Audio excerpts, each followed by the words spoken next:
And we are live. I am super excited. I am pumped up. I promised you folks we were going to talk about the special elections coming up, give you some specifics on candidates, the inside baseball on the politics in each one.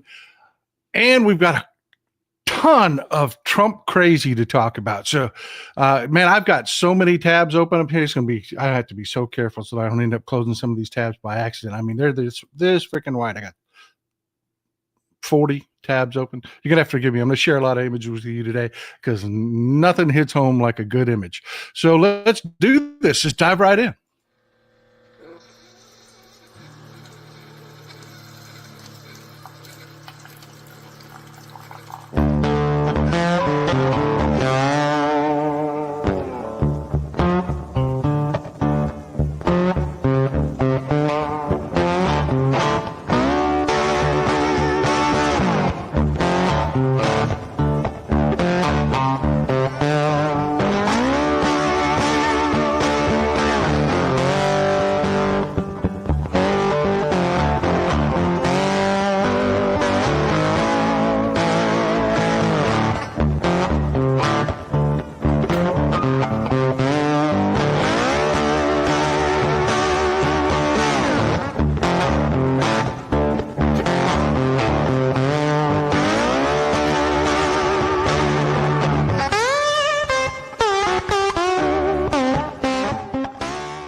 All right, folks, y'all remember this guy?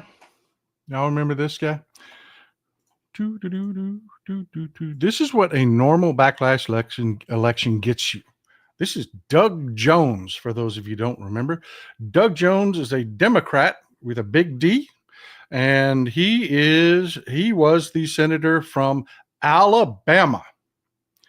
That's right. Alabama had a Democratic senator because of a normal backlash election in 2018. That was before, remember, jump in the Wayback Machine, go back to 2018. Trump was repugnant, yes. Trump was gross, yes. But nobody knew the full extent of the crazy. Nobody had seen the grifting. Nobody had seen any of that when Doug Jones won his backlash election in Alabama.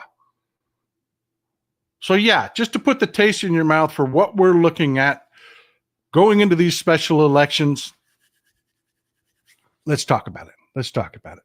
Okay, we just had a special election. And again, I need you to keep in mind, this is before Trump and Elon did all the freaking crazy. This is before all the news that we're talking about that has people ripping their hair out. This,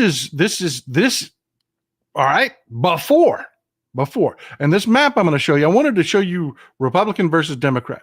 I want these maps to be reflected so that you can visually see what we're doing, what we're up against. This particular map, unfortunately, that I'm about to show you, well, here, let me show you, that I'm about to show you is from 2022. The 2024 data isn't in it yet. So you have to visually understand that these areas up here that are deep pink, in 2024, they turned red. Makakeda, that area, this was all red. This is the special election, the 35th senatorial district that we just flipped. In 2024, this district went Trump plus 21. Now, the district doesn't see all this down here around Davenport where it's kind of pale blue, maybe a little lavender in there. That's not in the district. The Republicans have gerrymandered this district to keep all of that out. And in 2024, this pale, the lightest blue here, this lavender, actually went to this pale pink right here in 2024. And these paler pink areas darkened up like this. Okay, so you get the idea, right? This was a Trump plus 21 district. And it went blue. Before all of the crazy with USAID and Elon and his kids accessing. I got a story for you about the kids today. Oh, I'm going to actually name and show you one of those kids today. I don't give a damn who likes it. Whew, there's some crazy going on there. Stick with me. So that's what we're looking at going in. Since then, we've had a whole, well, we'll just call it what it is, a metric fuck ton of crazy, of insanity, of nastiness. And it's just going to get worse over the next few months. And these special elections are in April. So I am going to spend the next month showing you all the horrible things that Republicans and Trump and Elon Musk do. So let's get into it. First special election we're going to talk about is New York's 21st district. I want to do this one first because it will highlight to you. I'm going to break out the fact mat. I always keep it right here with me. The New York 21st district. That was Elise Stefanik's district. Actually, it is Elise Stefanik's district. This is how scared the Republicans are right now. Okay? Elise Stefanik has not resigned her congressional seat. That's right. She has not resigned her House seat. She's been named our next UN ambassador. And let me tell you something. The sweetest gig in the United States government is the American ambassador to the United Nations. It is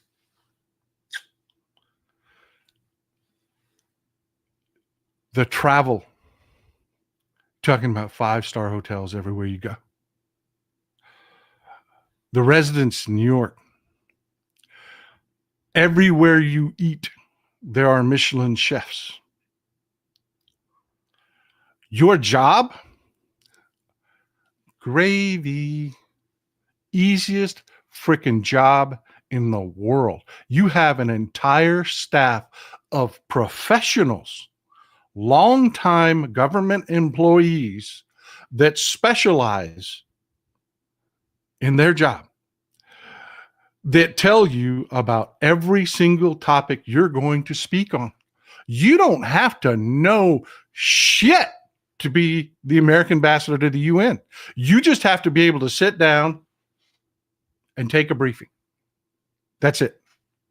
It is the most gravy job in the United States government. E.T., thank you for the support, my brother. American politics has hit a paradigm shift, i.e. forever changed. Get on board with that change and move forward, or you can let them win. I want to win. Amen, brother. We're going to talk more about that today.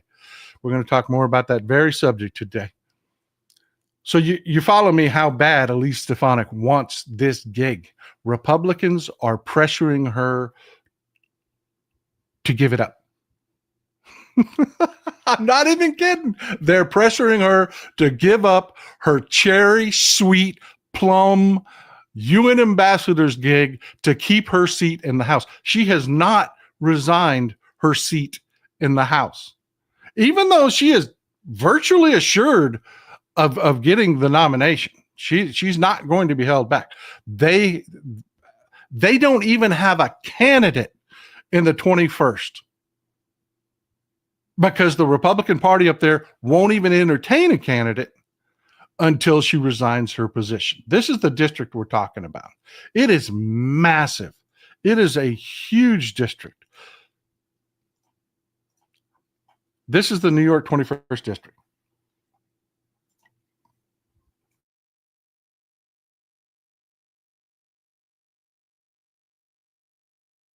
It is one of the biggest districts in the country. It is. Not people-wise. If you've ever been to upstate New York, you know this is not the most populated part of New York. It is not. In fact, you see the green area in the middle? Here, let me get you a more close-up shot. Now that you know where it is, let me get you a close-up of the district. You see that green area in the middle? That's the Adirondack Park. That is the Adirondack Mountain. There's like nobody living there. Nobody. The people are here in Plattsburgh, up above Saratoga Springs, and the outside, they intentionally carved Utica in half. You've got the suburbs of Watertown over here, but in the middle here, really nobody. It is a beautiful, I'm telling you, this is one of the most beautiful places in the country. If you ever get a chance to go visit upstate New York, you have to go. This is how the map falls Republican versus Democrat. This is not a blood red area. You see these darkest areas? That's the Adirondack Park. There are not people there. We're going into an election where this is an easily flippable district. We have a good shot here. This is the border between Vermont and New York. The district runs down here. You saw where Saratoga Springs is. They cut across there, and part of Utica, and then part of Watertown. There are very few people living in these areas. The majority of people live in these towns right here on the border, and Plattsburgh, and the suburbs of Utica. I want you to imagine for yourself what this map looks like now. How many stories of regret have you seen? How many stories have you heard of people recoiling because they're like, we didn't elect Elon Musk. This is crazy. And oh, believe me, it's going to get crazier. It is going to get crazier. This is, by the way, is what the Adirondacks look like. It is, I'm telling you folks, one of the most beautiful places on earth. It is gorgeous. Gorgeous. Like that guy on TikTok always says, gorgeous. It is gorgeous. They don't have a candidate. We do. Now, every Democrat I know has been screaming the same thing. No more old politicians. We want fresh blood. We want fresh blood. And that's what Democrats gave you. In every one of these, all fresh blood. None of them are career politicians. None of them. This guy, our candidate up in the 21st, is a dairy farmer. He is a dairy farmer. What we're going to do is I'm going to give you some information on our candidate, their opponent, and then we're going to talk a little bit how they're going to attack our opponent so that nothing's surprising. Nothing is surprising. I'm going to give you some inside baseball on each one of them, how their attacks are going to come, and more importantly, why we're going to win anyways. This is Blake Gendeby.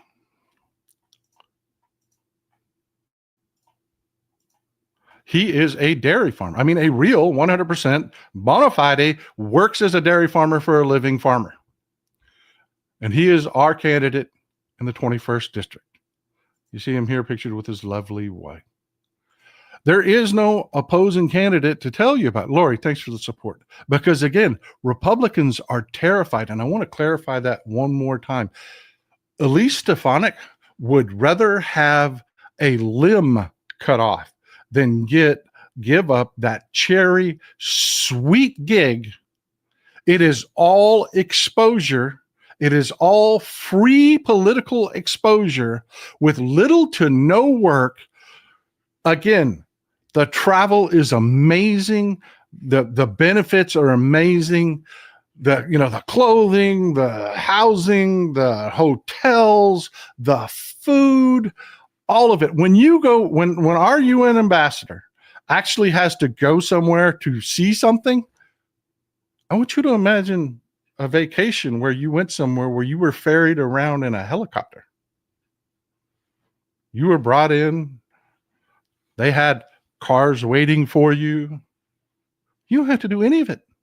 None of it. It is I'm telling you, I can't stress what a gravy job this is. Thanks for the support, Vincent. I really appreciate it. And they are really telling her they have no candidate in this district because they won't even entertain one till they figure out if they can force Elise Stefanik to resign. Now, what does this mean numbers-wise? What does this mean numbers-wise? Right now, the split is 218 to 215 in the House, 218 Republicans to 215 Democrats. Marianne, thanks for the support. I appreciate you. I really do. You allow me to do this full time. I'm grateful. Okay. Elise Stefanik resigns. It's 217 to 215. Remember, there's 435 people in the House. It drops to 217 to 215. And we have all three special elections.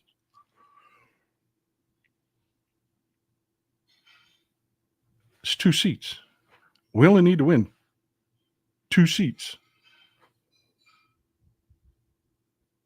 And we can do this. I mean, this is, folks, this literally is the opportunity to make Hakeem Jeffries Speaker of the House, to take control of every single committee, to take control of every single investigation, to be an actual check. Because you notice right now, you have every Republican saying, yeah, Donald Trump's breaking the law, but we ain't going to do shit about it. Sorry, we like what he's doing. That's over. Plus, the Republicans have to deal with the reality, their political reality, that in 19 months, you know, the same kind of election that got Doug Jones to be a senator in Alabama, they're facing that backlash plus all the crazy. And they cannot sit on their ass anymore. And they know it. They know it. So let's talk about their attacks. Okay. First of all, the only attack that they have on Jendabine is he did an interview like 12 years ago. He's a farmer. And he ended up doing an interview at a farm conference where he stood with a reporter, and the reporter asked him about immigration. And he said, look, man, y'all got to get over this immigration shit. He was saying this 12 years ago. Deborah Finoglio, thank you for the support. I really appreciate it. $50 is a lot of money.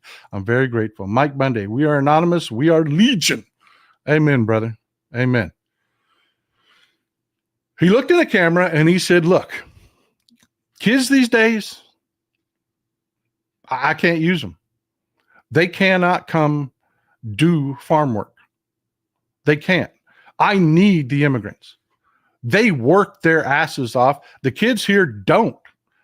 The immigrants that work for me are working 12-hour days, 6.5 days a week. They know what work is. They can handle a situation. This is literally what he said. They can handle an adult situation. If something goes wrong, they just handle it. The kids around here can't. And that is what the Republicans are attacking him with. Yeah, I'm not even kidding. Not even kidding.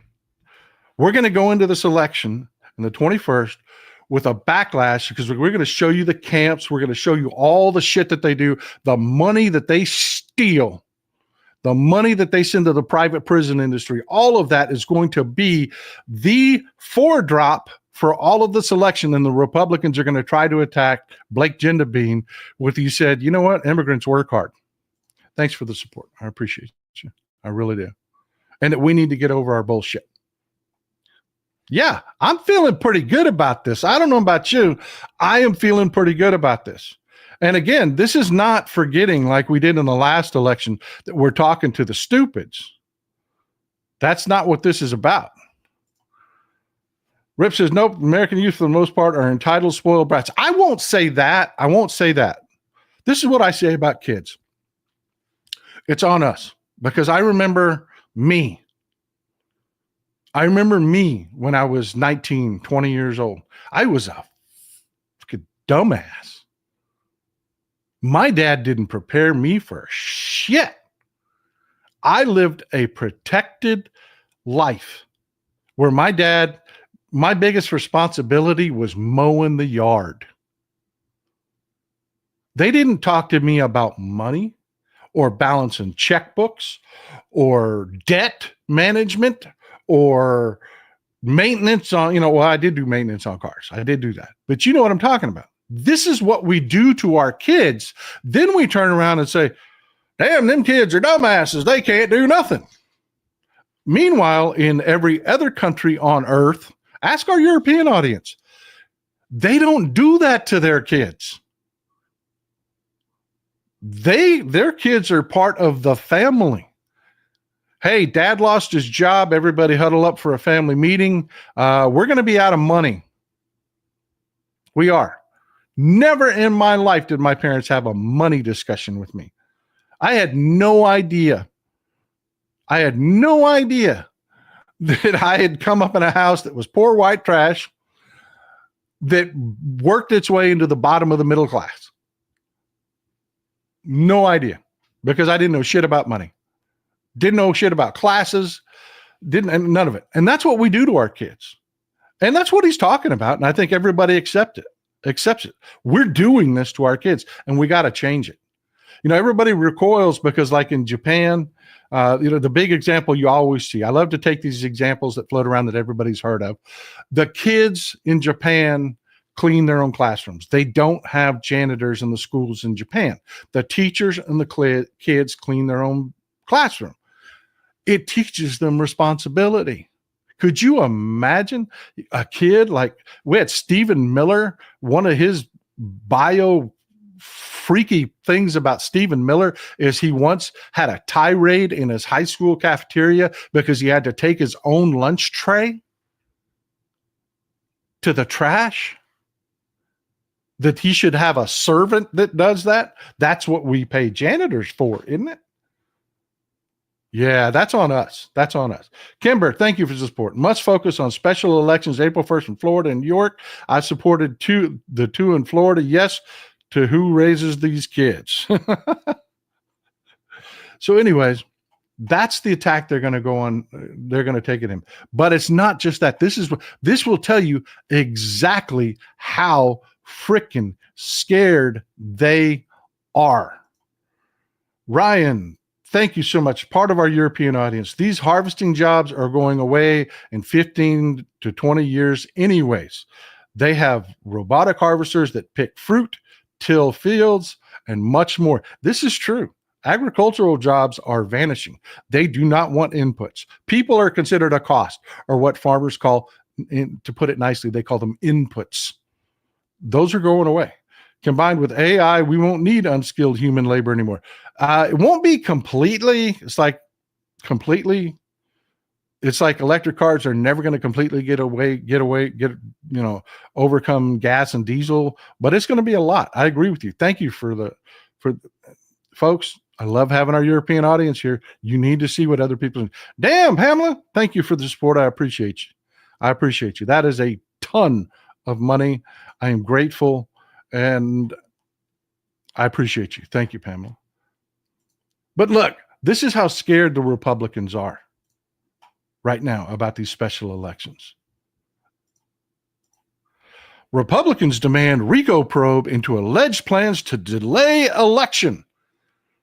Now, the Democrats aren't dumb. They are smart. Up there in New York, they said, you know what? If we delay our election, if we change the rules, that'll give a person like Jindabing an actual chance to run. See, that's what they're trying to do. It's not really chicanery.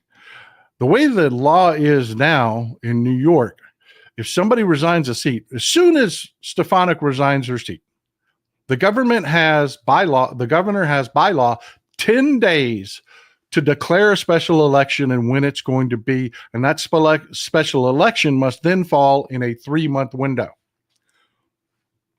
Put a pin in that. Let's go back and talk about Kamala Harris. Kamala Harris ran a outstanding campaign.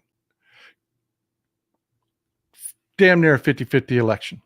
What happened? What happened was exactly what I said was going to happen when we first started talking about replacing Joe Biden, in which I said historically that doesn't work.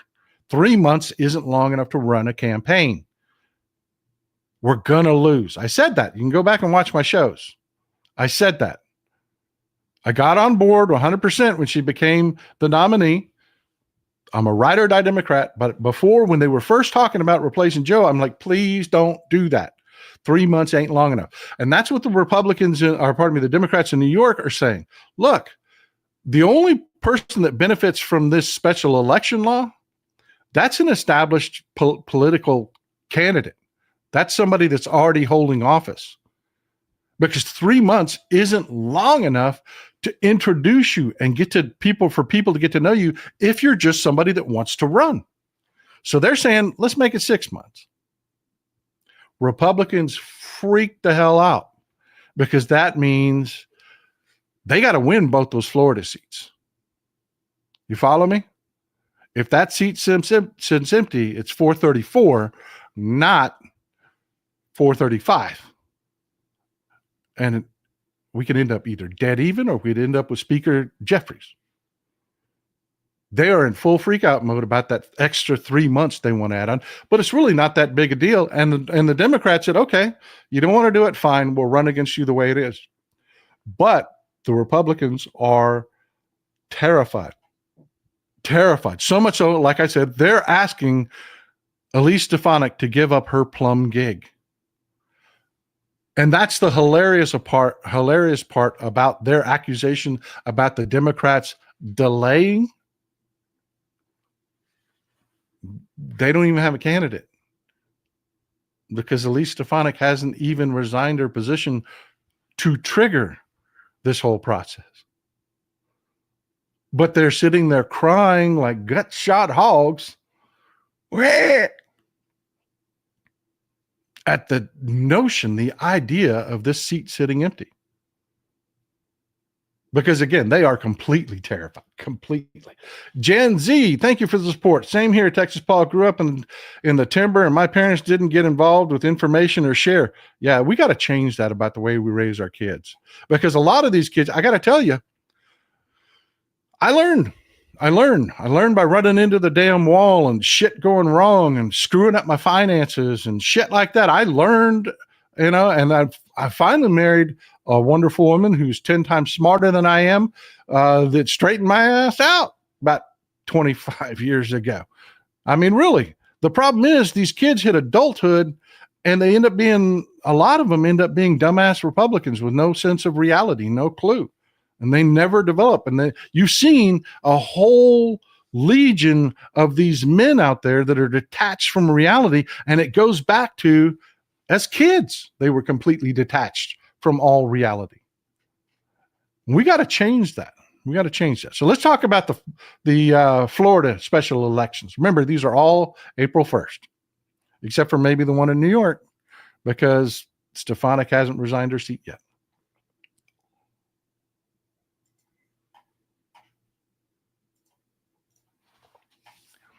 This is the Florida 1st Congressional District. This is the district that Matt Gaetz resigned from. This is the reddest of all the districts we're going to talk about. Over here, let me show you. This is the breakdown. This is the reddest of the districts.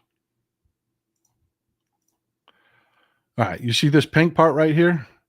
Trump took that by 18. Remember, we just flipped a district that Trump took by 21. Trump took this by 18. This area right here, it was, I want to say, by 30. He took this by 30. This is our toughest row to hoe, pardon me, right here. This is Florida's 1st. But again, fate has intervened on our behalf.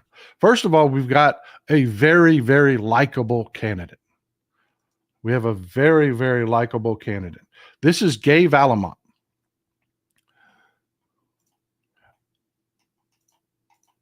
This is our candidate, Gay Valamont. Gay is her education is in sports medicine. She has worked in sports medicine. She has worked as a physical therapist. She's worked with children. She's worked in the healthcare industry. She has another view of the healthcare industry. that also makes her uniquely just set to represent us in Congress. This is a very, very heartbreaking. She is a widow. In 2019, her husband was diagnosed with ALS. Right after that, and I mean right after that, she didn't even have time. They didn't even have time to deal with that. They got a phone call from their kid's school, their young son's school. Her son was running, lost his balance, fell down, has been completely unable to regain his balance. They've got him in an ambulance. They're sending him to the hospital. She runs to the hospital. He has a terminal brain tumor. Right after finding out her husband has ALS, her husband's for months has been fighting an illness they haven't been able to diagnose. They haven't been able to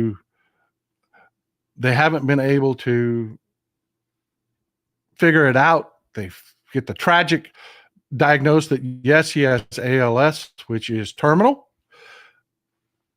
Her son has a terminal brain tumor. In 2019, her son dies, which is too much for her husband to bear. And soon after, her husband dies. She took a year off, rebuilt herself. She moved back to Pensacola, where her family was always happiest. Like I said, she'd worked with children in Atlanta. She knows the healthcare industry, but she also knows what it's like to spend a year and 2 years fighting the healthcare industry when you are just being devastated, when everything is being taken from you. She is a fighter. She's a member of Moms Demand. She is Moms Demand Action. She is a gun safety advocate. She's a good candidate.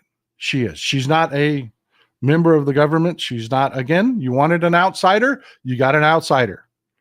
She is uniquely positioned to represent people within the healthcare industry.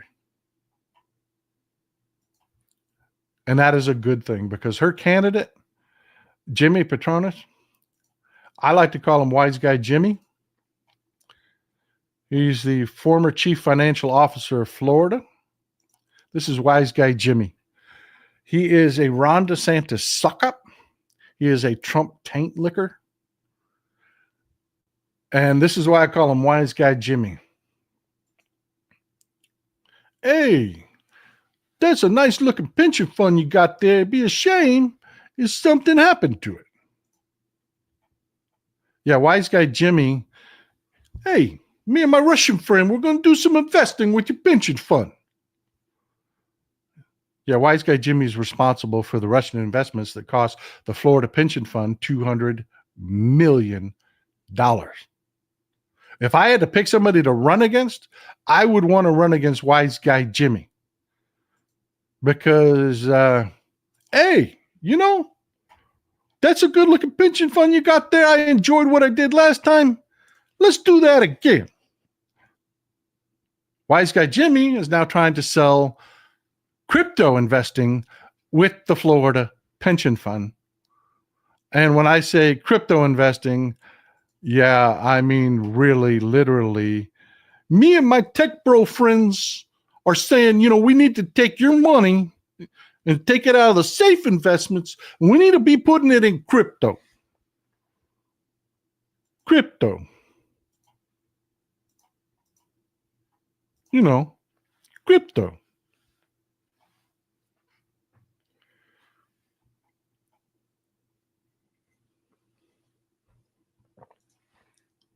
Yeah, I'm feeling good about running against Wise Guy Jimmy, even in a blood red district.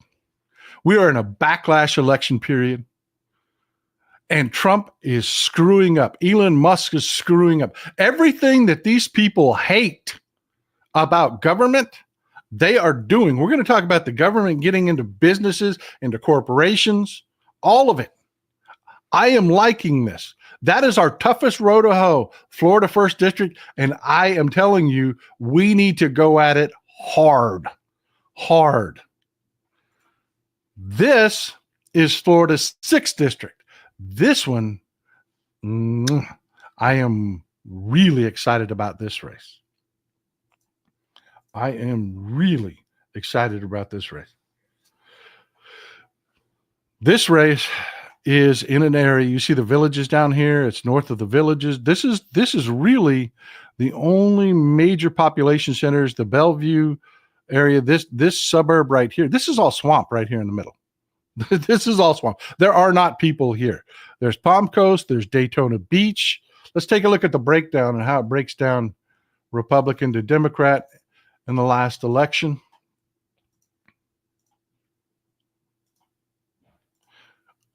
Again, keep in mind, Doug Jones in a backlash 2018 election won a seat in Alabama.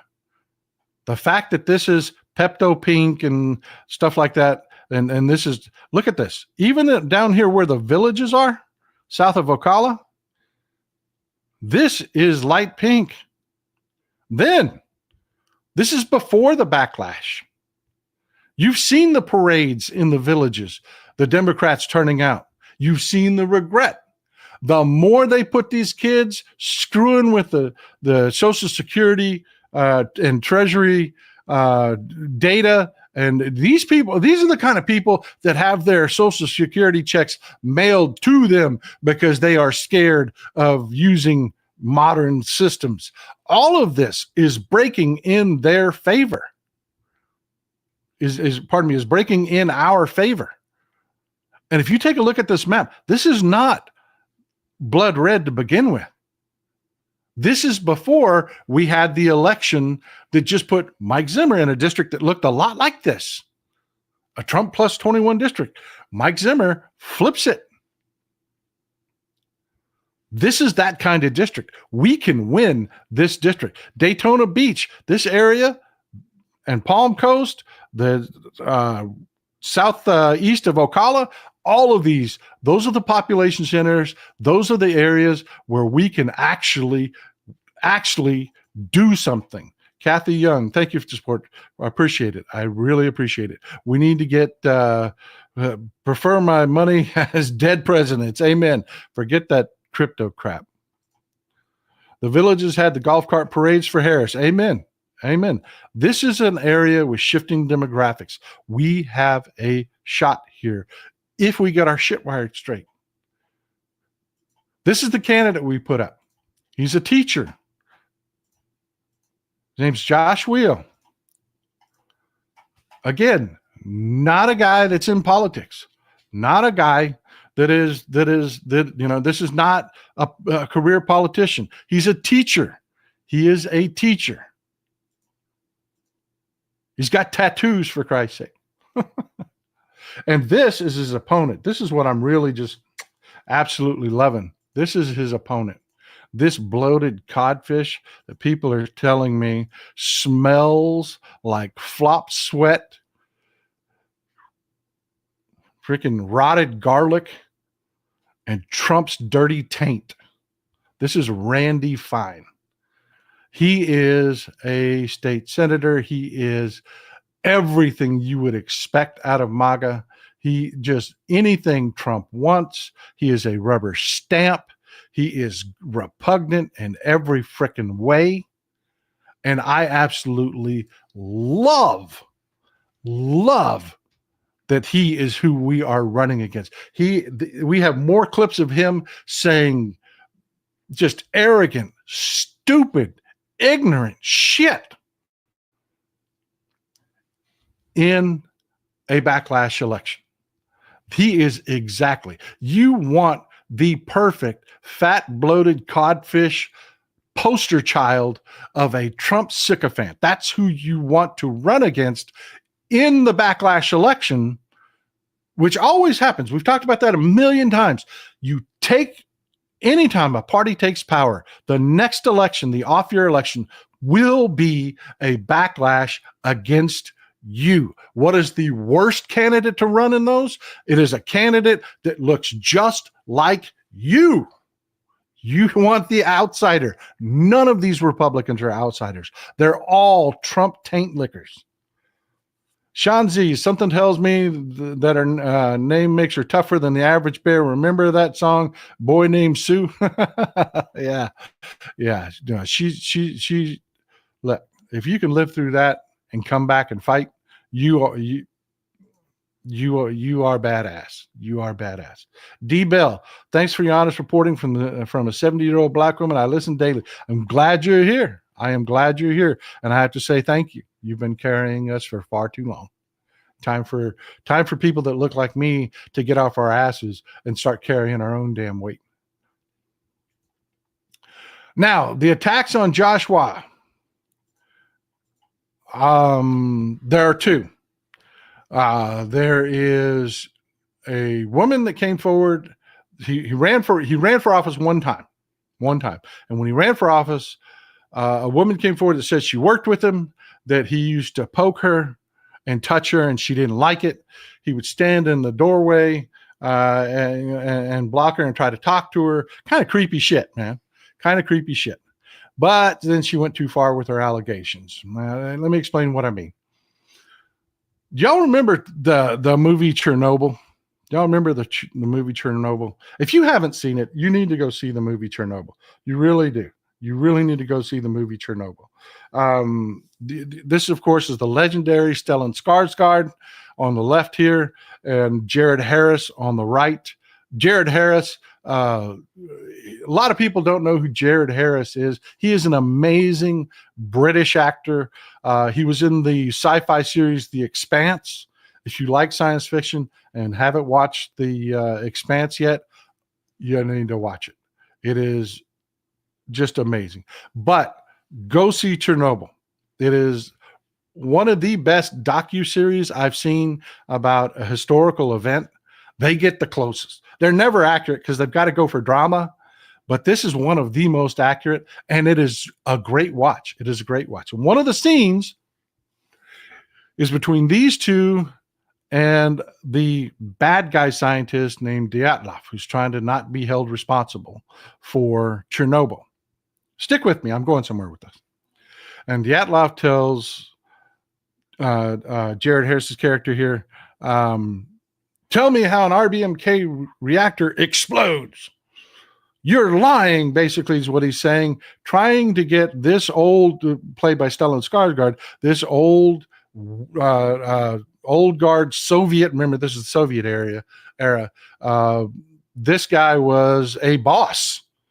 He came up in construction. He was the Soviet boss put in charge with dealing with Chernobyl. Doesn't know shit about nuclear reactors, doesn't know shit about any of it, but he knows construction.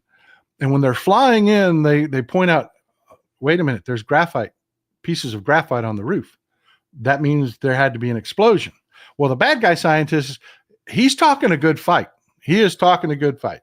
And he's kind of convincing the boss here, maybe it's not as bad as Legasov here, played by Jared Harris, is telling him. Maybe it's just not quite that bad. But then he asks him, why is there graphite on the roof? And this is where I'm going with this. Okay, so stick with me. He asks him, says, why is there graphite on the roof? And he can't answer that question. And he has his protege tell him, why would there be graphite on the roof? And his protege tells him, oh, you must be mistaken. You can't be seeing graphite on the roof. It has to be burning concrete. It has to be burning concrete. And then the boss tells him, great line. Stellan Skarsgård is amazing. He's legendary.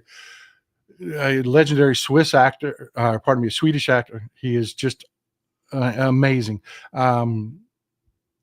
Tells him, see, that's where you screwed up. That's where you went too far. I may not know shit about nuclear reactors, but I know a lot about concrete. because he came up in the Soviet Union through the coal construction industry. That is his forte. That's why they gave him the job, because they thought they were going to rebuild Chernobyl. He said, I know what burning concrete looks like. That was not it. You're out. That's it. You're done. You're lying to me. And it's a great scene. It's a great scene. This person making the accusations against Josh Weil went too far. She did. She made some accusations that were just not believable. Thanks to my fellow Texan for the info, having fun with my family, having family in the villages. Thank you for the support. I really appreciate it. I really do. ET, if MAGA gets all they want, they will have things like you see in that movie. No kidding. It is freaking scary where they're going. Okay, this is where the accusations went too far. If she had just stayed with, he was being creepy, she didn't have to prove any of that. And you could imagine it. I mean, it's kind of a turnoff. I mean, this guy being a creeper, right? But then she said he was so creepy, he took and made my screensaver his face. And it just creeped me out. And that's when me, knowing a little bit about computers, went, just like Stellan Skarsgård, that's where you went a bit too far. I know a little bit about screensavers. And that's when I stopped believing. Because you have a computer. Chances are you're watching this on a computer or a phone. You have to have someone's password to access. And to do what she's talking about, not only would he not only have to have her password or biometric ID. When my computer goes to sleep, 2 ways in: password or biometric ID. The only other person that can access my computer is Mrs. Texas Paul. She's the only other person with a password. When her story went to, he accessed my computer and made his face my screensaver, then you said, one, he had to have access to your computer. And two, he had to upload a picture of himself. And then three, set it as your screensaver. How the hell would he do that? Your accusation went too far. Your accusation just went too far. It did. And the fact that you never filed a complaint, it only came out, you're a Republican, and it only came out during an election. Yeah, none of that is believable. So that's going to be their first attack. The second attack is actually not an attack that's going to hurt him. It's not. See, Josh Weil was a teacher in the juvenile justice system for a while. And while he was a teacher in the juvenile justice system, he was attacked by a student. I mean, a student threw hands at him. And, I mean, Josh Weil grabbed the kid by the throat, threw him down to the ground, and the kid hit his head and injured himself. And they're like, that's terrible. He hurt a kid. That's not going to fly with Republicans. The idea of a teacher taking down a kid that is throwing hands at their face, that's not going to hurt him at all. At all. And his response to both of these attacks, perfect. The attack from the woman, he said, that's freaking gross. She absolutely, if that would have happened, that would be freaking gross. And a huge breach of etiquette and ethics and everything else. And it didn't happen. 100% agree. That would be gross. And his response to the kid was, that's on me. Yes, this kid attacked me. I wasn't trained to handle it. I just grabbed the kid and threw him down. I wish I'd been trained better. Neither one of those attacks are going to hurt him. Neither one of them. not with who his opponent is. Not with who his opponent is. These attacks aren't going to help him with MAGA, and they're not going to hurt him with us. So, yeah, I'm feeling really freaking good about Josh Wheel. I am. He's an outsider. He's a good-looking guy. He's got a compelling story. He's a teacher, not a politician. He's run for office once. Yeah, I'm liking our chances in Florida 6th. I am. The other election we have, the other special election we have that is also as important, and let me pause for a minute. Folks, no more circular firing squads. You have to get involved with your local Democratic Party. If they were to take me out and take me off the air, how would we network? I tell you, one way we could do it is if you're involved with your local Democratic Party. We can network through the Democratic Party. So yeah, take a little time, once a month, twice a month, get involved, go down and work with your local Democratic Party. If you're in one of these districts, hell yeah, hell to the yeah. They need bodies. They need all hands on deck. This is what we do. Stop the circular firing squads. Stop the bitching about Democrats. That's not what we're doing right now. We're in election mode. You got this. Thank you for the support. I really appreciate it. $50 is a lot of money, folks. Linda Hoxa here. As a teen in the 1980s, I worked over 3 of the summers at a VA hospital. The third summer, a World War II era veteran thanked me. And you know why? He said the only time that it was clean there was when a Gen X teen summer workers were there. Yeah, I'm telling you, folks. We got to be our own heroes. We're the ones to do the work. We are. No one's writing to save us. We've got to do this ourselves. I mean, think for a minute. Just think for a minute. Before we get to this next special election, just let yourself imagine a Speaker Jeffries, committee control over the investigations. And it's plausible. It's not pie in the sky. This is what really happens in backlash off your elections. Plus, we haven't even started to talk to the part of the show of all the crazy shit that's going on. And it's just going to get crazier. Wait till he screws with veterans. What happens to his vote in the villages? And they're going to. They're doing some crazy shit right now. I got a story for you right now that's going to blow your freaking mind.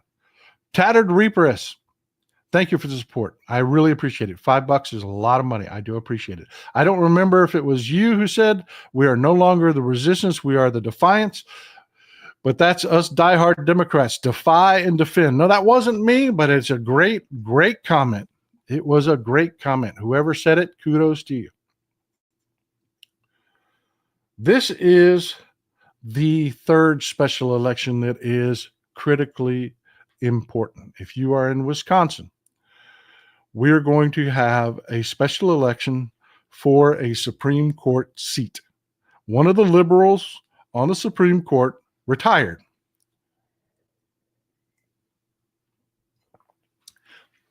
Politically, people are like, what are the Democrats doing? This is the kind of thing Democrats are doing.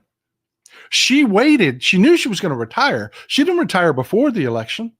She retired after the election when she knew this would be a backlash election. Backlash against the administration.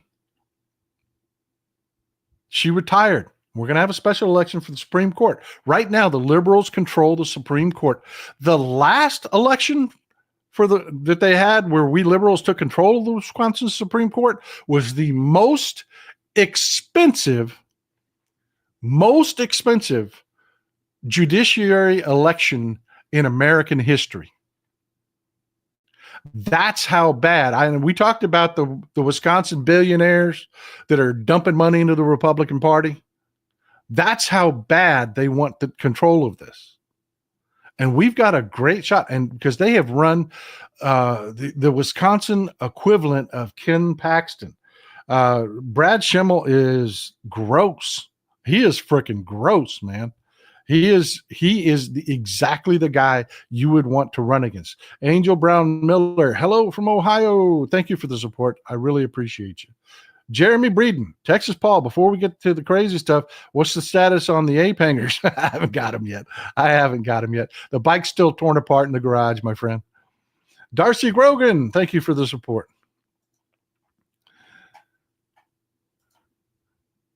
This is Susan Crawford. She is the liberal that is running for the seat. This is Susan Crawford. This is what Susan Crawford looks like. You notice there ain't a whole lot of makeup here. This is just her. This is what she looks like. Pretty straightforward picture, right? Let's put a pin in that. We're going to come back to this picture in just a second. Brad Schimmel took her picture and doctored it. And there was a pretty good backlash about this. People thought it was pretty damn gross.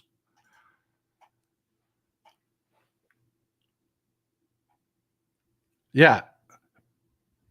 Threw gray streaks in her hair, darkened up underneath her eyes, added a bunch of wrinkles, put a herpetic blister on her lip. Just gross misogynistic shit. This is the kind of guy that Brad Schimmel is. And yeah, people did not like this.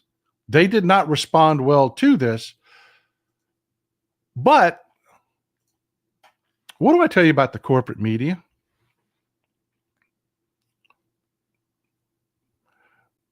Assume the media is against us. Assume the media is working for the Republicans. I want to show you an article from AP. The headline is Liberal Judge Susan Crawford enters race for Wisconsin Supreme Court with majority at stake.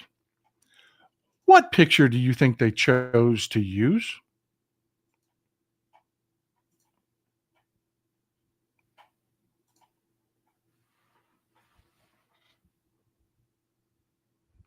The one they knew was doctored, the one they knew was fake.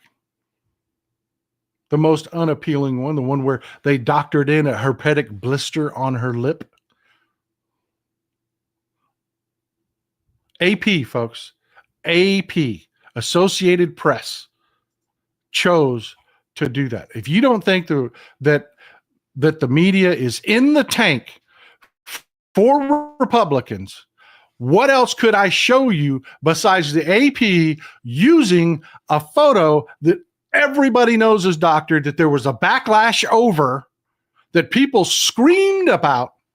Hey, that is shitty and misogynist. Again, this is her real photo. This is her. You'll notice she's wearing almost no makeup here. She doesn't have crazy eyebrows. She doesn't have massive bags under her eyes. She's just got the face of a mature, intelligent, experienced woman. They added wrinkles to her neck and put that big blister on her lip. This is what she looks like. But Brad Schimmel is such a misogynistic dirtbag piece of shit that that's what they decided to do. I'm telling you, that special election is going to be dirty. It's going to be expensive. And it is critical. It is critical. The Wisconsin Supreme Court shuts down event because the rest of the conservatives on the Wisconsin Supreme Court were willing to push anything. They're like Sam Alito's. There is no idealism, no anything. It is whatever serves Trump. And we shut down that fountain of shit when we liberals took control of that Supreme Court. It is imperative that we hold it. April 1st. April 1st. It is only weeks away. It is only a few weeks away. But Zeta Hernandez Pierce, $9.99. Thanks for the support. I do appreciate you. I do appreciate you. So let's talk about some of the craziness. I hope that has made you happy, talking about when and where and the candidates and, what you've got on at stake, We're going to talk more about these more in the future, but let's talk about some of the craziness. Let's get to some of the things that have just gone on and why this is going to be such a massive backlash for us.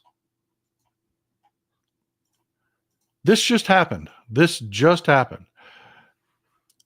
Bunch of government employees got together and they're suing Marco Rubio over everything that's just happened with USAID. If you don't know what's been going on with USAID, they're fighting back, folks. They're fighting back. They're executive orders, so there isn't much they can do in the legislature, but everyone is fighting back. It is all hands on deck, fighting where the fight is. If you don't know, this is what happened. Trump lays off almost the entire workforce at USAID. What does that mean? Well, we talked about it in a previous show. That means people are dying right now, starving to death. There was no, hey, let me get you 6 months worth of food from USAID. It was always just keeping a population alive because it is not a huge part of the government. It is not a huge part of the government. It was $50 billion. And if you know the size of the U.S. government, you know $50 billion is a drop in the bucket. It is not enough to stave off world hunger and disease and famine worldwide. It is just not. So it ran continuously day to day. Mark Miller, that leaked document of the budget cuts to Medicaid, 6 million in Floridians are on Medicaid, 20% on the, yeah, there's going to be so much, brother. So that's next show, by the way. Mark, appreciate, I always brag about y'all being ahead, well informed. I always tell people, be here in the live, 4,200 people in the live right now. Hit that thumbs up button, hit that subscribe button. Let's get this out to as many people as possible. I brag on y'all constantly because of what Mark Miller just said. One, thank you for the support, but Mark, always ahead, always informed. That information is breaking information, what he's talking about right now. That's our next show. God, I love you people. Chris Nearing, thank you for the support, my friend.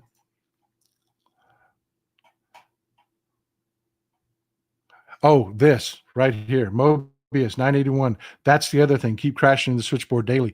Guess what? They gave up. They stopped. They're literally not doing their mandated job anymore. They have stopped emptying their inboxes. So when you call to leave a message, you can't get through. It says mailbox is full. But by all means, keep at it. Because if they take one message out, you need to have a message to go right back in. Keep those inboxes, those mailboxes full. They have never had this kind of response. I'm telling you, folks, the numbers of calls have increased by a factor of 10. If you don't think this is going to be a massive backlash election, just let that sink in. The number of calls that these senators and congressmen are getting has increased over a factor of 10. Keep at it. Yes, email. You are doing this, folks. You are doing it. Colleen Sarah, thank you. Correlation between stories of legislative members fearing for their safety if they don't bend and J6 pardons. Thoughts? Save that. Bring that back up in the round table at the end of the show. I do have thoughts on that. I don't want to sidetrack. I don't want to lose track of USAID. Folks, look, there are couple different directions we're going to go on this USAID thing. Why? And I want to keep it kind of in the format of the political. This is huge for us. Now, I told you, pain is a wonderful motivator. Pain is a clarifier. Pain gets rid of stupidity and stupid ideas and childish ideas. And the pain for all those farmers that supported Trump just got here. USAID bought, and I say it in the past tense, over $2 billion worth of grain last year. They were scheduled to buy, I believe, $2.3 billion worth of grain this next coming year that they will not be buying. Angela, thank you for support. I'm glad. There is hope. Thank you, Angela. I appreciate that. But there is hope. If we just get off our asses and do what we need to do, yeah, we can do this. Think about that. It's $2 billion next year. Over $2 billion. It keeps growing every year.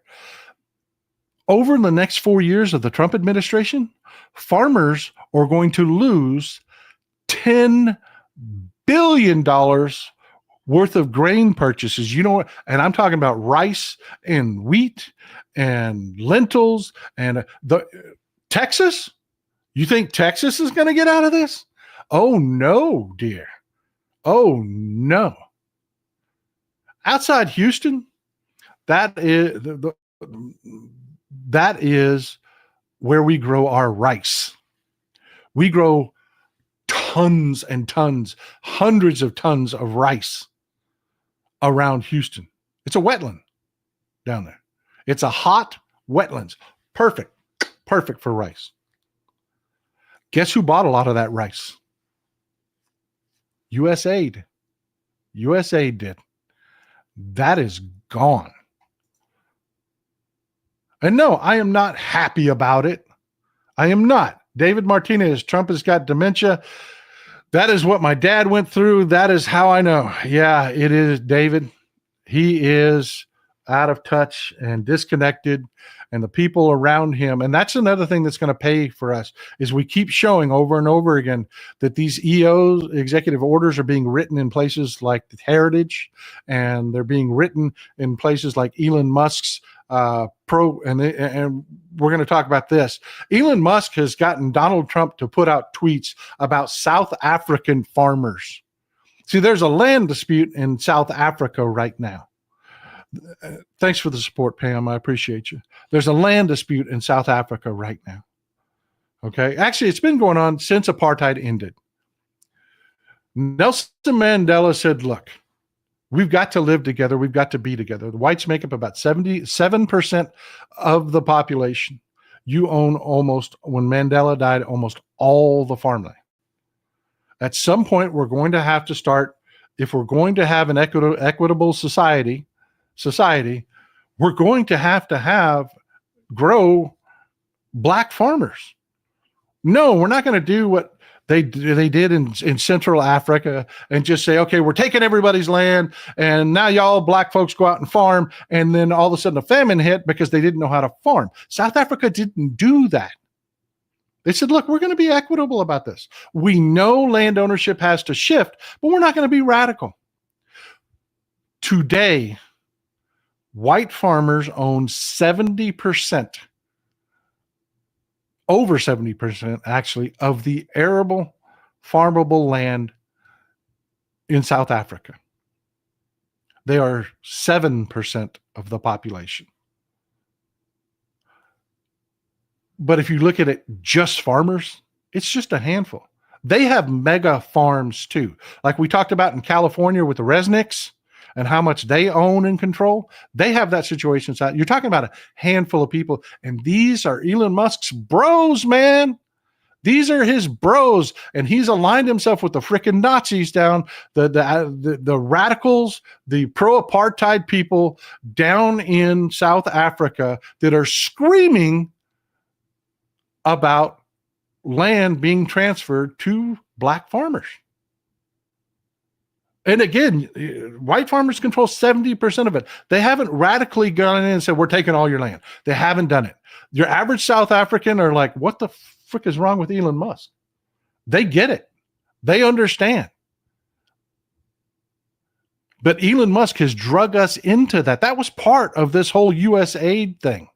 Not only was there an investigation into U.S. and into Elon Musk and his Starlink terminals showing up in Russia that he wanted to kill, that was part of USAID.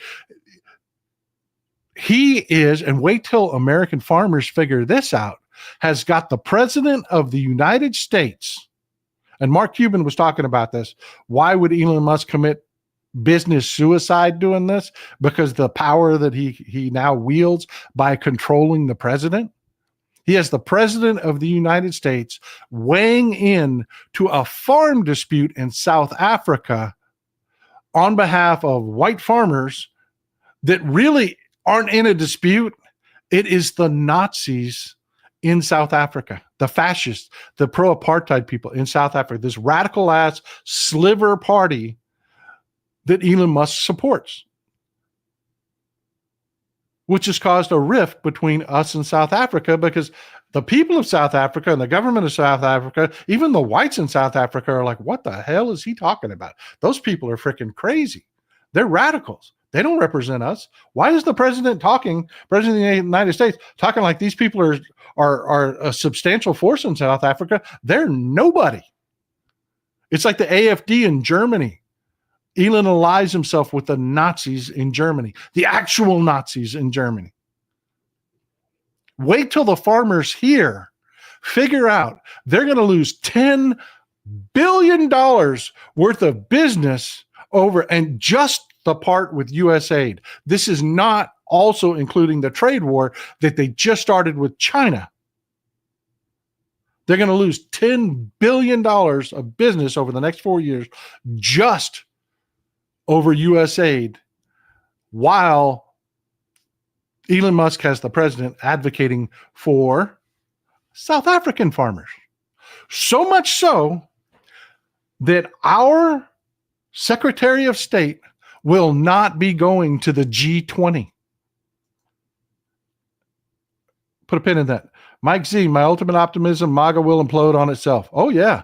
Oh, yeah, brother. Let me tell you. We've got to put this out there. We've got to blast it out there. Kath, doggies are in the Department of Energy. They have our nukes. Wait a minute. Dogies. Yeah, wait a minute. That's the next one. Wait, Kath, y'all are always ahead. Always ahead. I love you folks. So damn well informed. Okay, so you've got little Marco isn't going to go to the G20 because he said South Africa's going to be there, and he's mad at South Africa because they're too woke. That's a quote. That is really happening. We are not engaging with the G20 because Elon wants to advocate for radicals in South Africa and a handful of his buddies that own massive amounts of farmland in South Africa. You know what she has to be doing right now? Do you know what China is doing right now? Can you imagine the parties they're throwing at the G20? Oh my God. I can only imagine, when they're briefing Xi on this, and he's like, no, you've got, no, you can't be serious. This can't really be, really? No shit. They're not going to be here at all. We've got the floor. We control the narrative. I mean, Russia's broke. We're in. We got the whole G20. Everybody's talking to us because everybody's pissed at us. Everybody's pissed at America. And we're not even there. We just stuck up the middle finger for South Africa and a handful of farmers, while pissing all over our farmers here. Yeah, I'm kind of feeling good about this next election, because wait till those folks in the villages find out about this. Where are you? Where are you?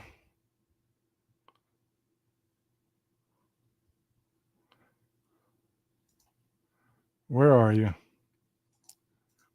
Y'all remember this guy? I'm going to have to pull him up. I told you I was afraid I was going to lose a tab. I did. I lost a tab. Hold on. Y'all remember this guy? Take a sip of coffee for a second.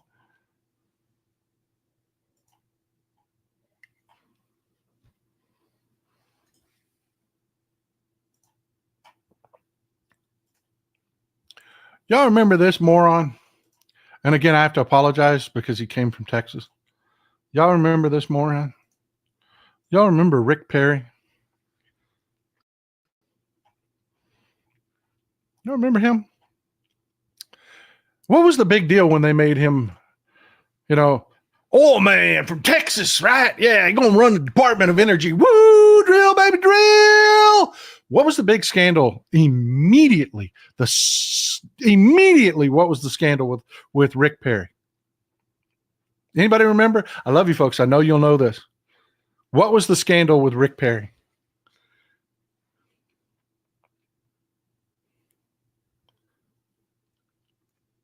I know, dead air. I know, but I know one of you is going to know it. I know.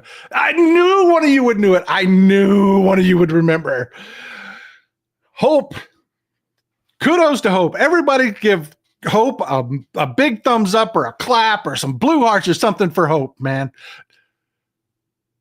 Rick Perry did not know that the Department of Energy managed our nuclear arsenal when he had the job. No clue. No clue whatsoever that it was part of the job. See, nuclear weapons, and this is why this is so important. Nobody pays attention to Russia's nuclear threats anymore. Nobody. We're going to use nukes. Screw you, Putin. Nobody worries about it. Why? Because what we know about his nukes, just a little bit of background information. E.T., Texas Paul, you need to do a weekly spot on political voices or interview with JoJo, as well as Cliff Schechter and Roland Martin. I'm telling you, I'll talk to anybody. I will. I'll talk to just about anybody. Okay, nuclear weapons don't have a long shelf life. They don't. You can't just build one and let it sit. It's not like an AK-47, slap a bunch of oil on it, and it's good for 100 years. No, you can't do that. Tritium's got a very short half-life. Like the Russians, most of their nuclear weapons are those big, bad hydrogen tritium bombs. Yeah, that's just got to be replaced every 12 years. Or what you've got is an ICBM with a dirty bomb on the top of it. Not a nuclear weapon anymore. And everybody knows that about Russia. Who manages that program for us? The Department of Energy. Because they've got access to nuclear power plants where we enrich our uranium. Are you following me now? And Rick Perry had no freaking clue, since we actually do maintenance and our nuclear warheads are actually still new, fresh, and smell terrific. Those are working because of the Department of Energy, right? Seems like a fairly important thing to worry about. I don't know. Maybe not allow a 23-year-old kid to walk in. The Trump-appointed stooge allowed one of these doge kids to walk in, plug in a hard drive, and go to work in our Department of Energy with full access to all of their systems that control our nuclear weapons arsenal. One second.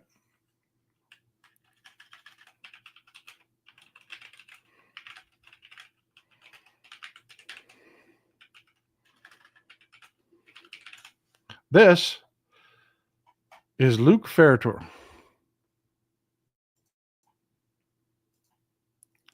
This is the kid that was just given access to the Department of Energy's computer system, including all of the systems that manage our nuclear arsenal.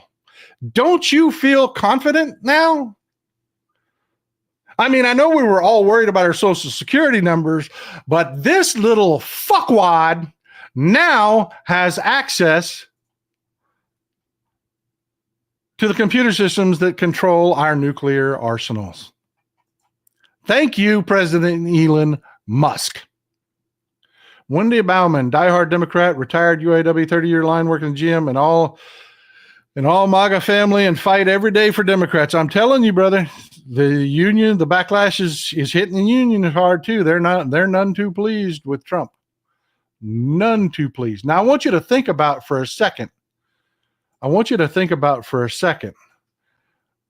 The villages. They weren't really pleased about this. I mean, this really did happen, folks. This is not just hyperbole on the left. This really did happen. Rick Perry had no idea that the Department of Energy managed our nuclear arsenals.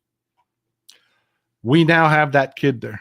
How do you think them old folks feel? The ones that, have their Social Security checks mailed to them?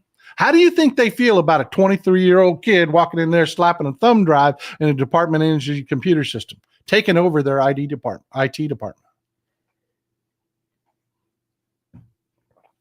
That is the backdrop to this coming special election. That is what we are writing. No one likes this. The numbers have come back. This is the next time cover. No one likes this. The numbers, Elon Musk's numbers have plummeted since the Trump administration started. Have plummeted. His sales of his cars have plummeted 63% in France, 36% in Germany. His company is imploding, and everyone is sick of his shit. And that includes those people that sat at home in the last election. That includes those morons that voted over Gaza. Yeah, because that's happening too. That is happening too. Let's wrap up with USAID before we get too far. Before we move on to the next one, some more about USAID. Donald Trump put this out. What's going on here with the USAID thing is they've figured out this is not a good look. Dying, starving babies is not a good look. So they're desperately trying to give their people something to hold on to. And they're just making shit up as they go. Donald Trump put this out. I'll read you. Yes, I'm going to read something from Donald Trump. I'm sorry. Looks like billions of dollars have been stolen at USAID and other agencies, much of it going to the fake news media as a payoff, quote, payoff for creating good stories about Democrats. The left-wing rag known as Politico seems to have received $8 million. Did the New York Times receive money? Who else did? This could be the biggest scandal of them all, perhaps the biggest in history. The Democrats can't hide from this one. Too big, too dirty, and it's all made up bullshit. Every bit of what he said here is made up bullshit, and there's a purpose behind it. The message here, if you are a right-wing MAGA loser, what you're hearing is, these people are now going to have to criticize us, and you can't believe them because we're screwing up so bad that even the New York Times is starting to write articles that are non-flattering of us. And Politico, which is so laughable, is owned by a German who licks Trump's taint. Politico is one of the worst sources of information because, like I showed you the picture from AP where they ran the doctored photo. Politico's even worse. They lick Trump's taint daily. And he knows the stories are going to become highly unflattering because they're just doing stupid shit after stupid shit, and they're getting caught. And the things that they're upset about are things like this came from Maddow Block. This came from the Maddow Block. I love Rachel Maddow. She does great work. Let me read what she has to say. I know, don't let your eyes glaze over. This is really good.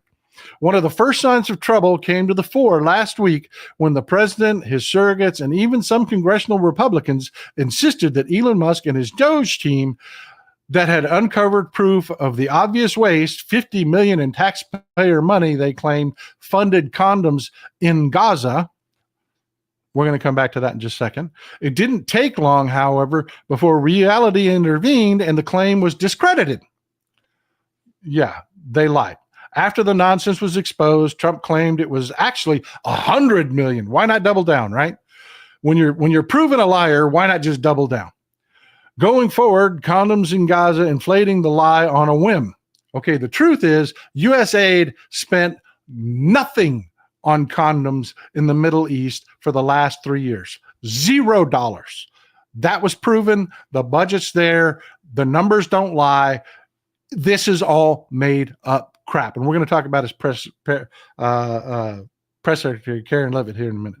Undeterred as the administration campaign against the U.S. Agency for International Development intensified, White House press secretary Caroline Levitt told reporters this week that USAID spent $70,000 on a production of a DEI musical in Ireland. A musical. $47,000 on transgender opera in Colombia. What the fuck? $32,000 on a transgender comic book in Peru. She called the expenditures crap. In reality, USAID hadn't spent any money on any of these things, and everybody's looking at the budget. Think about what Trump just told his people in that tweet. You cannot believe these people were all bribed. They're all bribed to talk bad about me. Folks, they made another claim that $15 million was spent on condoms for the Taliban. $15 million was spent on condoms for the Taliban. Let me do the math for you. USAID contracts for in condoms in bulk. They do send condoms to Africa, and they spent about $8 million with an M million dollars on condoms for Africa because of AIDS. You want an AIDS epidemic? How do you do it? Get rid of USAID and the free condoms. You'll get yourself an AIDS epidemic. What does that do? That kills a lot of black people. Who would want that? I don't know. Maybe an apartheid fuck like Elon Musk. Maybe he would want another AIDS epidemic. But they spent $8 million on, follow me here. They spent $8 million on condoms globally, worldwide, with most of it going to Africa, none of it going to the Middle East. Okay? They claim $15 million went to condoms for the Taliban. Did not happen. But let's do the math on it. USAID contracts in bulk for condoms. They pay a nickel for a condom. A nickel. That's their contract rate. $15 million buys 300 million condoms. There are 75,000 members of the Taliban. 75,000 into 300 million is 4,000 condoms per Taliban. They are lousy at lying. Lousy. And a Republican senator just got laughed at on CNN of all places when he tried to sell this. I don't remember which show it was, but it's all over social media. It'll pop up in your feed. The guy is just like, what? You got to be kidding me. Silly bee-boo. They're also saying that USAID funneled money to Soros-linked nonprofits. Yes, this is why they have to say that. Okay, now I told you we were going to come back to the 50 million thing. Okay, this is the first part of this. It was the first claim. Caroline Levitt said that at the podium in the White House. She said that. Okay, this is why I gotta take a second. I gotta pull this up. All right, now this is why I want you to look at this. Let me find this news article. All right, here we go. Just Googled it, 50 million for Gaza condoms, Fox News. Okay. Pull up the article. Okay. State Department pulls millions in funding for, quote, condoms, and they put it in quotes so they can't get sued, quote, condoms in Gaza, unquote, as Trump administration looks to trim spending. Okay. Well, what do people think about this? You read the article, it's bullshit. It's complete bullshit. Debunked, all of it. Let's go all the way down to the comment section. Keep going, keep going. Yes, there's a comment section on Fox News. Conversation. Taxpayers were paying millions for rubber bombs? That's just great. Thanks to Trump, this is now stopping. I expect many more frivolous expenditures to be stopped over the next days, weeks, and months. Yeah. That's why they're telling the lies. Because these worthless, stupid morons want to hear it. And they will guzzle it down. And they will repeat it. The cheers that follow. And those comments are just over and over and over. And then they start talking about other conspiracies. Now shrimps have to go to Planet Fitness like everybody else because, remember the infamous study of shrimps on treadmills? More made up bullshit. How much of that money goes to the victims of these illnesses and hunger? How much gets siphoned off before it even leaves the U.S.? How much is siphoned? Are you getting it? Are you getting it? They're eating this up. They're eating the dogs. They're eating the cats. They're eating bullshit rubber stories. This is their people. Common sense, any decision maker in government who approved expenditure to pay for such just plain ain't got enough common sense. They're not like brilliant theologians here or great writers. I'm reading this verbatim. Common sense to come in from sub-zero weather, much less be allowed the option to make such a decision. They're eating this up. And Trump knows it. He can read the comments section. He could read the comments section. As Mr. Knudsen in the house. Not even a very active 18-year-old will need 4,000 condoms a year. Do you think the Taliban even know how to use one? Yeah, no kidding, right?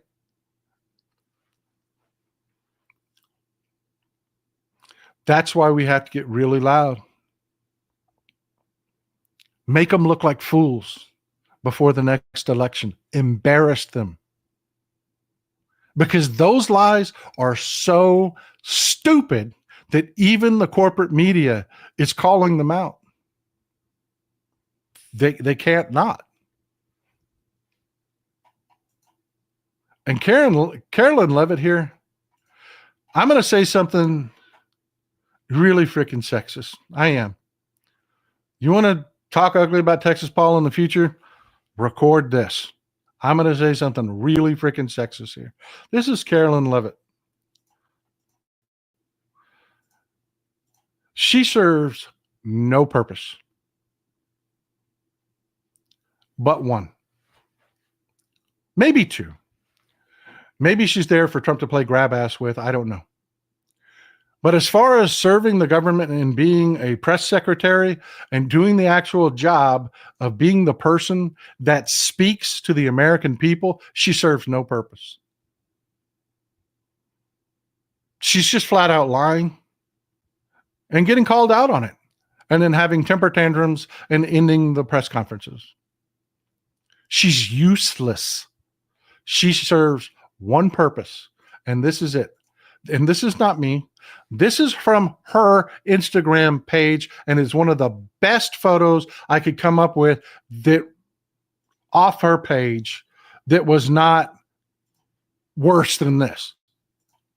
She's one of the people that walk around everywhere they go, on every trip, every vacation. Let me stick my ass out and lick something and have you take a picture of it. Why the fuck, and this is where it gets sexist, don't they just get it over with? She's there to be eye candy and something for right-wing freaks to masturbate to.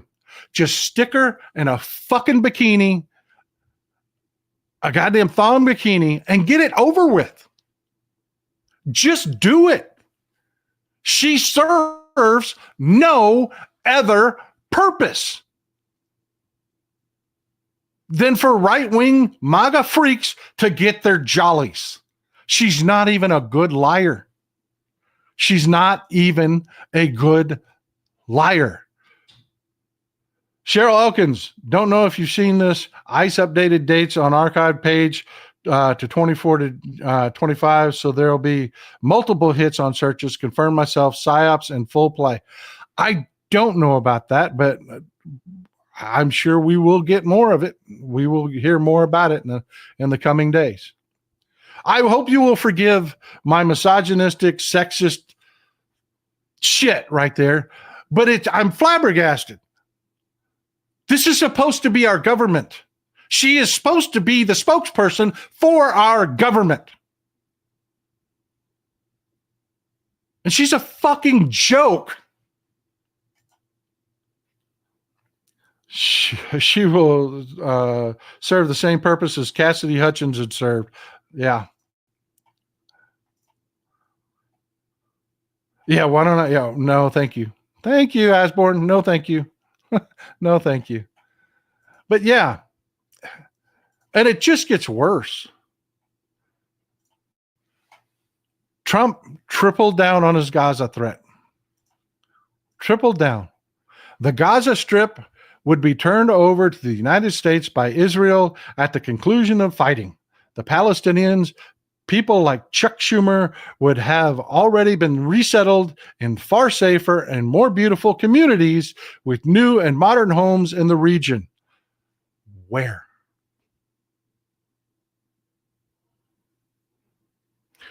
They would actually have a chance to be happy, safe, and free. Oh, what a wonderful fantasy.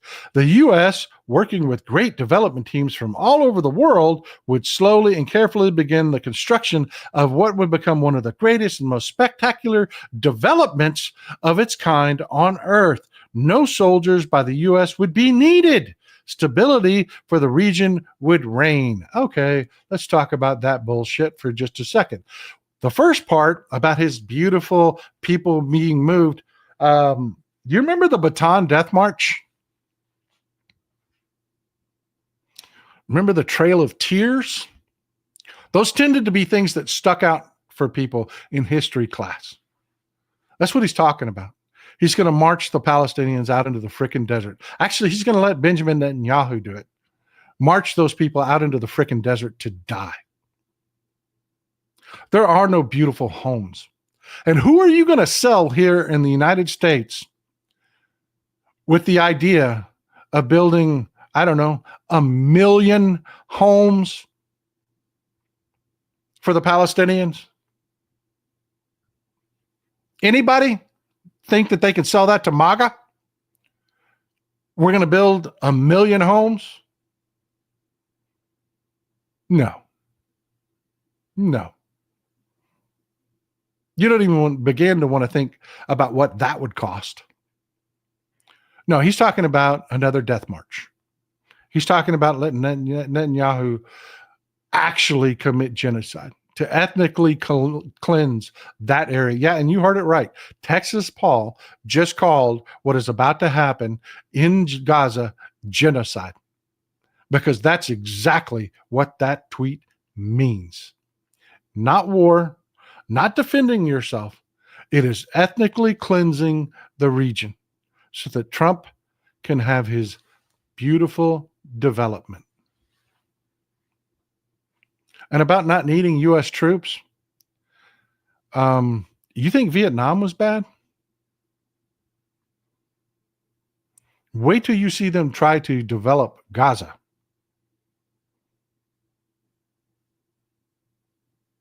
Yeah. And he's telling you himself. It's just, you've got to look through his bullshit. Beautiful homes where? Egypt doesn't want the Palestinians. They don't. We've talked about it before. Jordan doesn't want a massive influx of more Palestinians because it destabilizes their countries politically. They don't want a voting bloc of more than 1 million people showing up in their countries. They don't. Jordan went through this. Jordan brutally suppressed the PLO and the Palestinian people because they were upending their politics. And those in power weren't going to allow it. There are no beautiful homes waiting anywhere. He's going to march these people out into the desert to die.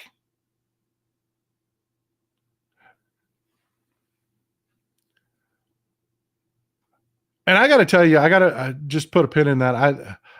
Someone on another show said, this is what I want. I hate the Palestinians.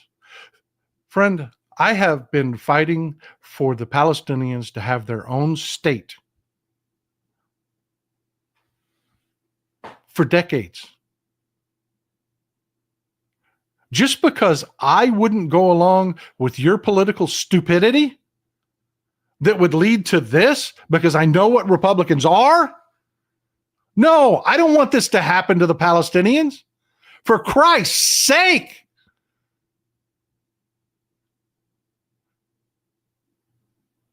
But you did it. Your political stupidity, you did it. And they're doubling down. The don't vote for Democrats over Gaza cockroaches are coming right back out of the woodwork. They are. They're coming out for this special election. There's a whole chorus of, we weren't wrong. The Democrats are terrible. Remember, they're terrible. They're coming out of the woodworks like cockroaches. Mr. Newsom, forget you have integrity and are not for sale. Thank you. I appreciate you. Adam Borden, it's funny to me how all of a sudden they're worried about Palestinians being in danger of if staying in Gaza during rebuilding. No one had a problem with them staying while being bombed. Great point. All of it is bullshit. And they're telling you, if you'll just listen, no American troops have to be involved. What does that mean? He's going to cut Netanyahu loose. That's what that translates to. The Palestinians are going to go live in beautiful homes. Yeah, he's going to march about in the freaking desert. That's what he's going to do. The closest thing that they're going to get to a beautiful home is maybe an aid tent, and that ain't coming from America because they just killed USAID. Silly bee-boo. Those who are totally into Revelation end times are left behind might buy a home there. It's insane and sick. Jason Crow, not going to lie, Texas Paul, everything is crazy and I want to keep fighting the good fight, but I'm exhausted. This shit started way back with Trump lying about Obama's birth certificate, on and on and on and on. Truth. But I'm sorry. We don't have time. Believe me, I fight depression every damn day. I have to read this shit all day, every day. I don't have the option. I've got grandbabies. I've got an election coming up.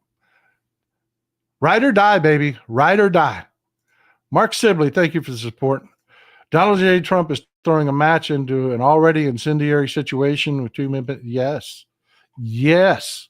If you think Vietnam was bad, wait till you see what happens when we get involved in Gaza. This is the last bit of craziness I want to leave you with. If you follow me on social media, you know I already put a video out about this and I already touched on this. But this is insanity. Pam Bondi put a flurry of memos out. We're going to go into all of them in the next show. We're already an hour and 45 minutes in. We're going to have to cover all of this. I'm just going to touch on it. She's going after Costco criminally. She has sent a memo to her prosecutors. Some of them, several, we're going to talk about all of them. They were freaking awful, from the death penalty to you will do whatever Donald Trump says, period. The memos were awful. But the one that I've already addressed, and I want to talk about again here, is she said they will criminally prosecute any companies that refuse to get rid of their DEI their diversity, equity, and inclusion program.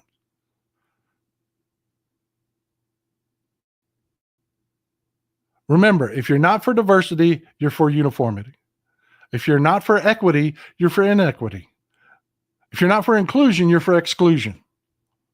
That's what the UIE, that is exactly what they're pushing. And she said they're going to do it criminally. They're going after Costco, folks. Being Nancy, thank you. Donald J. Trump is throwing a match into an already incendiary situation. 2 million people. Yeah. Look, I need you to understand how they're going to do this. Everybody that's hearing this, they're shrugging it off. And they're saying, well, there's no law against DEI. How can they? Good luck prosecuting them criminally. They've already figured out their line of attack. They're going to argue that DEI costs a company money, that it costs them customers, therefore it costs the company money. And yes, Ken Paxton is already leading the charge on this. So what they're going to do to charge them is to say they were criminally negligent in their fiduciary responsibilities, that they defrauded their investors because they engaged in a DEI program that they're going to argue costs the company money. And they're going to try to argue that companies don't make money on it, even though it's bullshit. Go take a look at Costco's stock. Straight through the roof. But that is the legal argument they're pinning this on. DEI costs the company money.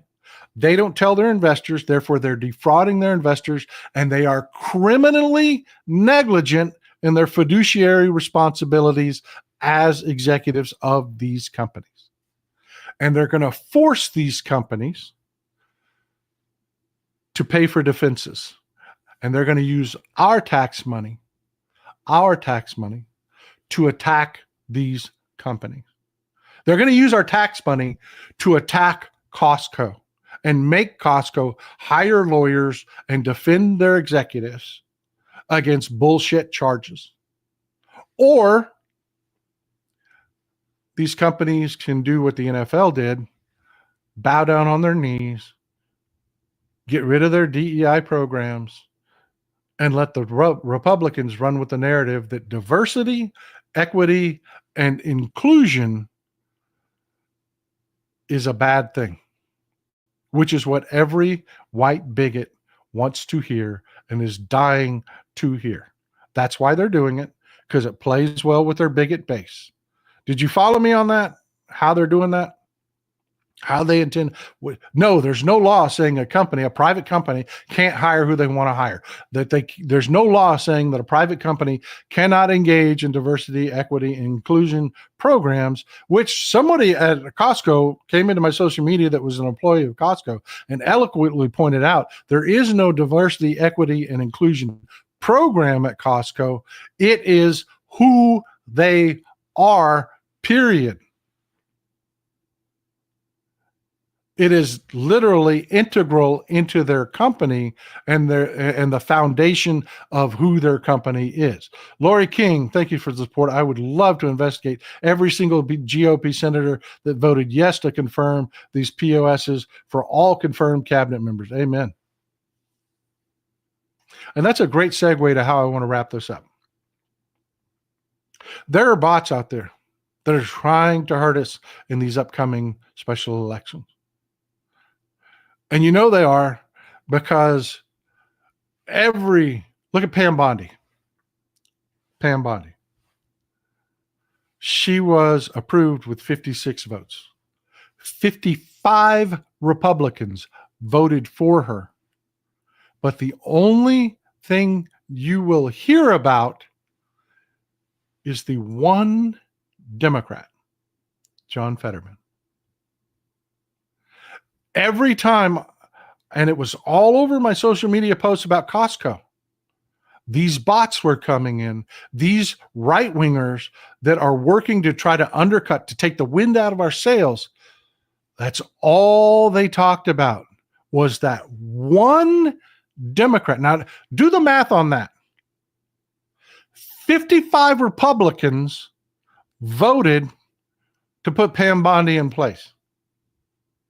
But all they want you to worry about is how terrible we Democrats are because only one of us voted to confirm her.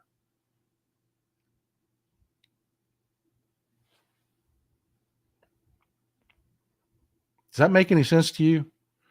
That the Democratic Party is terrible and we can't vote for the Democratic Party because we got one asshole when they've got 55? No, it doesn't make sense. But they're selling it. And the don't vote for Democrats over Gaza cockroaches are coming out of the woodwork. It's happening because they're scared and they know we got a real shot. A real shot. This will be a backlash election. And folks, if we somehow pull off flipping the Florida 1st District, that will be a tectonic shift in politics for decades. There will be no safe Republican, and they will know it. So get to work, folks. Get to work. Time to do it. Call your local Democratic Party, find out how to attend the meetings, get involved. If they got a fundraiser, whatever they need, just do it. Because you're networking together on the local level. They can't come in.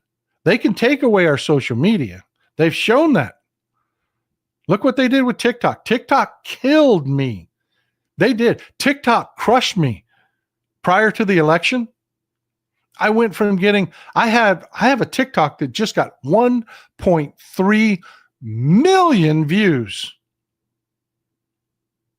After the election, when they quit throttling me, before the election, a lot of my videos would get 1,500 views. Do that math.